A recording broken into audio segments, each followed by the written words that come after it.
여러분, 밤새 편안하셨습니까?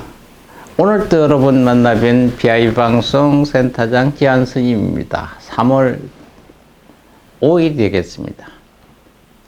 음력은 2월 14날 임수일 개날 일요일입니다. 화창한 날 되겠고요. 오늘 탄생은 수레국화입니다. 탄생성은 로얄 브루 사파이어고 3월달 탄생선 악고 아마린이 되겠고 탄생목은 수양버들입니다. 우리 주위에 있었던 일들을 한번 보겠습니다. 여러분들이 잘 아는 조선일보가 창간된 날입니다. 조선일보는 대한민국의 대표적인 언론사인 조선미디어그룹의 조선일보사가 발행하는 조간 일간지입니다. 조선일보는 1919년 3.1운동이 발생한 지 1년이 지난 1920년 3월 5일 대정실업 친목회에 의해 창간됩니다. 현재까지 존재하는 한국의 신문들 중 가장 역사가 깊은 신문이죠. 2020년 3월 5일 3.1운동의 감격에 채 가시지 않은 시점에 조선이란 이름을 단 신문이 창간은 당시 조선의 민중들에게는 새로운 희망을 만든 일입니다. 창간 후는 석간으로 배대판 즉 지금의 신문 크기의 16면이 발행되게 되죠.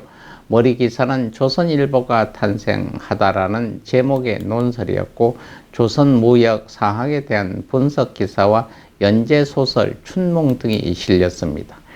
2020년 기준 대한민국 내에서 유료 부수 100만 부가 넘는 유일한 신문이자 대한민국에서 영향력 있는 미디어로 손꼽힙니다.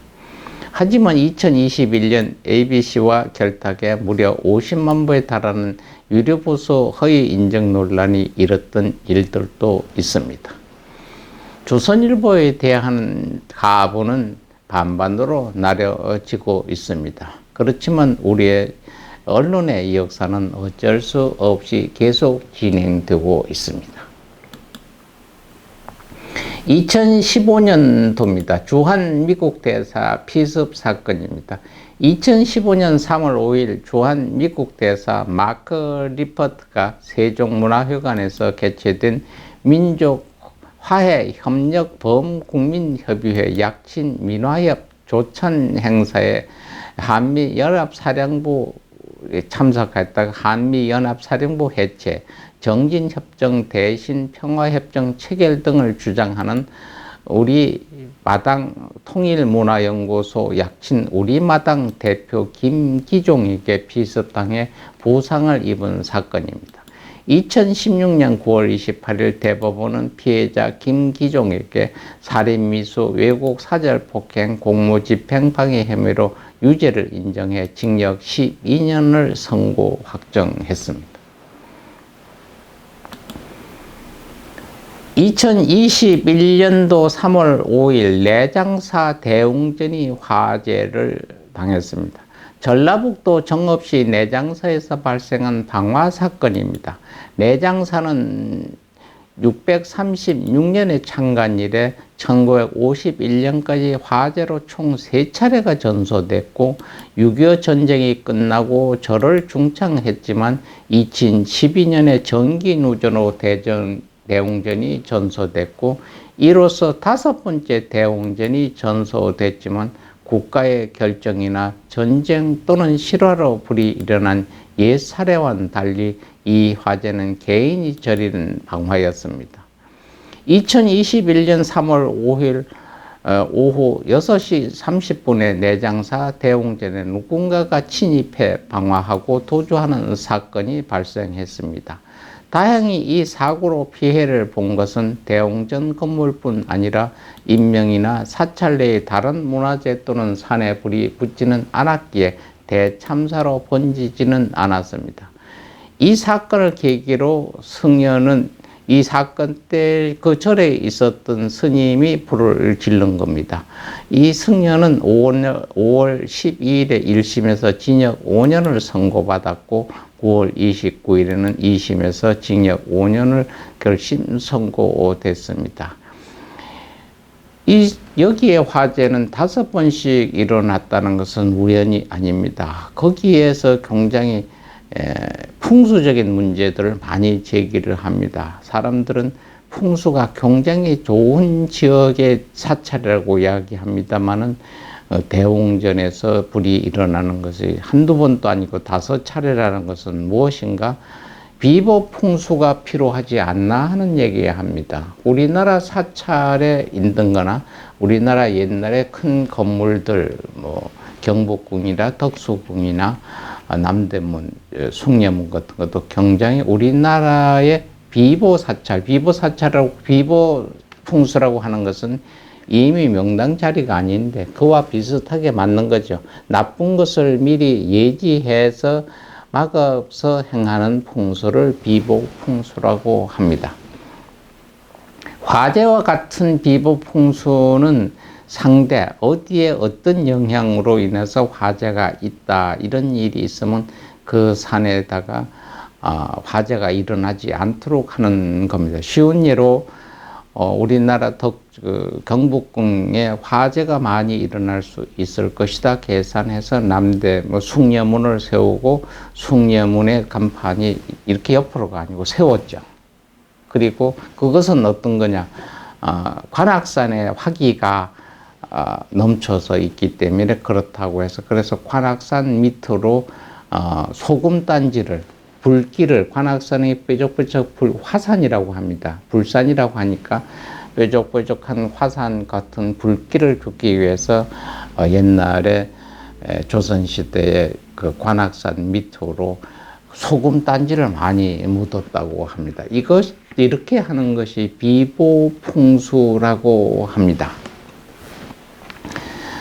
여기에서도 이 대웅전을 다시 건립할 때는 이거 비보풍수를 좀 생각해 보는 것도 어떤가 하고 제시를 해 봅니다. 우리 주위에 새 생일 맞는 분 한번 보겠습니다.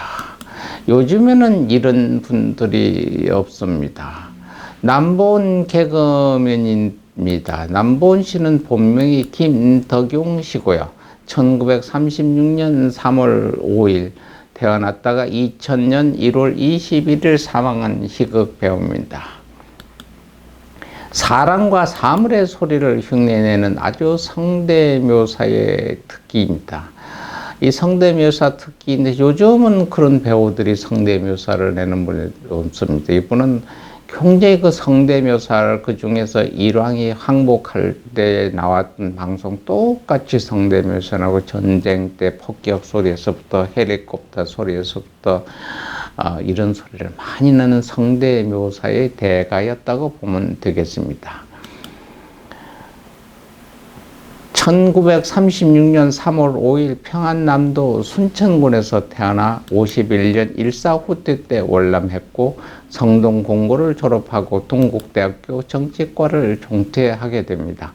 1960년 연극배우로 첫 데뷔를 했고 63년 영화인협회 주최 스타 탄생 코미디에서 1위를 차지하면서 데뷔를 했습니다. 백남봉 씨와 함께 투맨 쇼를 진행했고 1985년 9월 평양 공연을 위한 예술공연단의 일원으로 방북하기도 했고요. 1997년 제4회 대한민국 연예인상 대상 화관문화훈장도 받았습니다. 2020년 1월 21일 화요일 오후 3시 40분 폐렴으로 인해 85세로 별세했던 분입니다. 영화 배우입니다. 오지명 씨입니다. 오지명 씨 본명은 오진홍 씨고요. 1939년 3월 5일 충북 청주 출신입니다. 텔레비전 연기자이고 영화 배우입니다. 1966년 KBS 한국방송공사 공채 탤런트로 정식으로 데뷔를 합니다. 1970년대부터 1990년대까지 전극 배우로 큰 활약을 했고요. 1993년에는 한국 최초의 시트콤이자 그의 성공작으로 일컬어지는 오박산 내 사람들의 오박사 역으로 그리고 1998년까지 돼서 2000년까지 한국형 시트콤 대명사로 알려진 순붕3구인과의 오원장 역으로 큰 활약과 대중적인 인기를 얻었습니다. 또한 2004년엔 영화 까불지 마를 통해 영화 감독으로 데뷔를 했죠. 특히 까불지 마는 오지명이 직접 극본을 쓰고 감독을 담당했고 조연을 출연하기까지 하여 오지명이 1인 3역을 소화하는 작품입니다. 하지만 까불지 마는 작품성 평가 등에서 혹평을 받아 흥행에 실패했고 그 이후 한동안 연예계 활동을 잠정 중단했다가 OBS 시트콤 오포졸로 방송 활동을 재개하기도 했습니다. 1992년 대선에는 찬조 연설을 할 정도로 김대중 후보를 지지 선언했었고 2002년 대선에는 이회창 후보 지지 선언을 했었습니다. 그리고 잠잠하다가 2022년 2월 20일 유튜브를 통해 오랜만에 근황이 드러났습니다. 바로 대통령 20대 대통령 후보인 허경영 유튜브 채널이었습니다. 배우 차용과 함께 허경영을 만나서 허경영이 대한민국 대통령이 되도록 전격 지지한다고 선언했던 배우가 오지명이었습니다. 여배우입니다. 서승현입니다. 서승현 씨는 1943년 3월 5일에 태어난 배우입니다. 배우자는 KBS 한국방송 드라마 PD 황은진이었고요. 이분은 1997년 사별을 했습니다.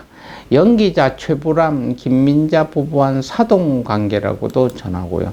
평안남도 진남포에서 출생해 지난날 한때 평안남도 평양에서 잠시 유아기를 보낸 적이 있는 그녀는 1946년 일가족과 함께 미 군정 조선 서울로 이주해 서울에서 성장하게 됩니다. 1961년 바이올린 연주자와 첫 데뷔를 했고 1963년 뮤지컬 배우로 데뷔를 했으며 65년 연극 배우로 데뷔를 또 합니다. 1967년 TBS 동양방송 4기 공채 탤런트로 정식 데뷔를 합니다.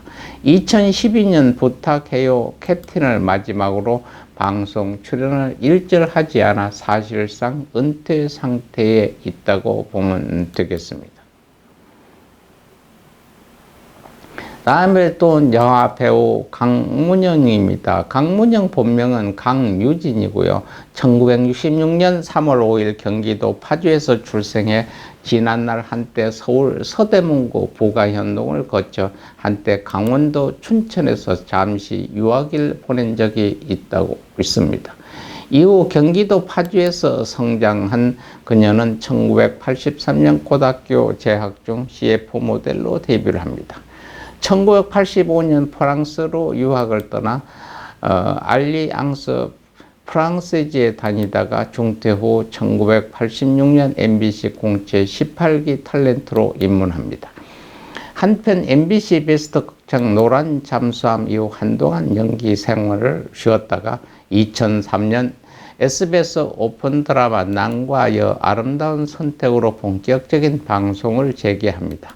2005년만 MBC 신돈을 통해 연속극 복귀도 했고요.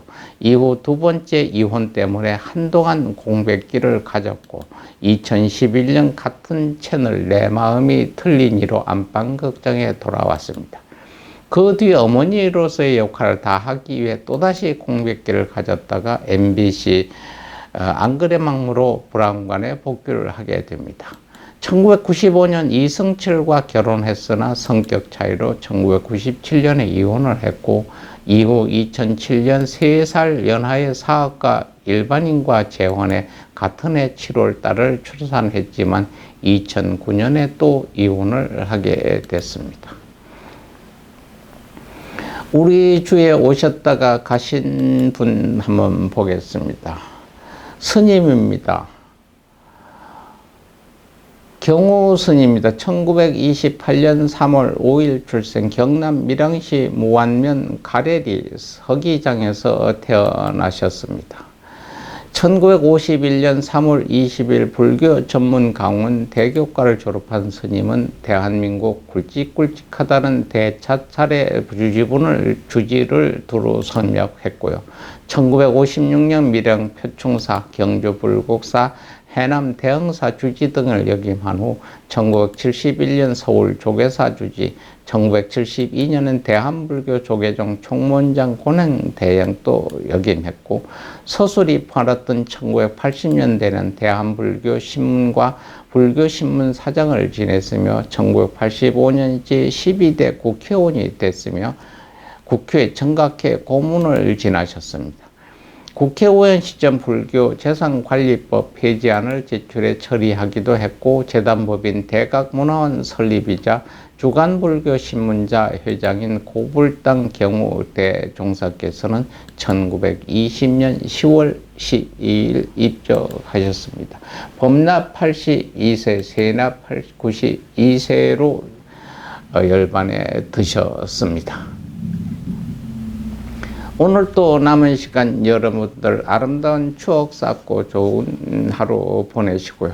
건강 유의하시면서 건강한 모습으로 여러분 내일 또 다시 뵙기를 약속드리면서 오늘 하루도 편안한 하루 되시기를 기원하겠습니다. 여러분 감사합니다. 편안히 계십시오.